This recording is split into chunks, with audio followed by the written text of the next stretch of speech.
வாழ்க வையகம், வாழ்க வளமுடன். குரு புகழ் வாழ்க, குருவே துணை. அருட்தந்தை அவர்களின் வாழ்க்கை மலர்கள் என்ற புத்தகத்திலிருந்து நாளொரு நற்சிந்தனையில் இன்று மே 17. இன்றைய தலைப்பு விழிப்பு நிலையின் மேன்மை. எல்லாம் வல்ல மெய்ப்பொருள் பிரம்மம் எழுச்சி பெற்று உலகமாக உயிர்களாக பரிணாமத்தினால் காட்சியாகிறது. அப்படி காட்சியாகிய பிரம்மத்தின் தன்மையான அறிவு வெளிப்படுகிறது.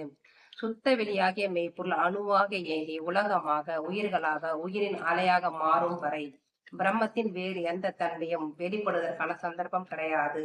பிரம்மம் வேறு, அறிவு வேறா என்றால் வேறில்லை, இரண்டும் ஒன்றுதான். அறிவை அறியும் ஆன்மீக வாழ்வில் ஈடுபட்டிருக்கிறோம். நாம் எங்கு இருக்கிறோம், எப்படி இருக்கிறோம், என்ன செய்து கொண்டிருக்கிறோம் என்பதை உணர்ந்து எப்பொழுதும் விழிப்பு நிலை கொண்டு பிறருக்கு துன்பம் தராத செயல்களை எந்த கணம் நாம் செய்து கொண்டிருக்க வேண்டும். இந்த விழிப்பு நிலை தான் மெய்ஞானம் ஆகும். It is the state of constant awareness that is wisdom. இந்த விழிப்பு நிலை வந்துவிட்டதேயானால் நாம் பிறருடைய தவறுகளை குறையாக எண்ண மாட்டோம். அப்படி குறையாக இருந்தாலும் அதை சுட்டி காட்டாமல் அவர்களுடைய அறிவு எவ்வளவு, அதற்கேற்றவாறு அவர்கள் செயலாற்றி வருகிறார்கள், அதற்கு நாம் எந்த விதத்தில் உதவ முடியும் என்று பார்த்து உதவ முன்வர வேண்டும்.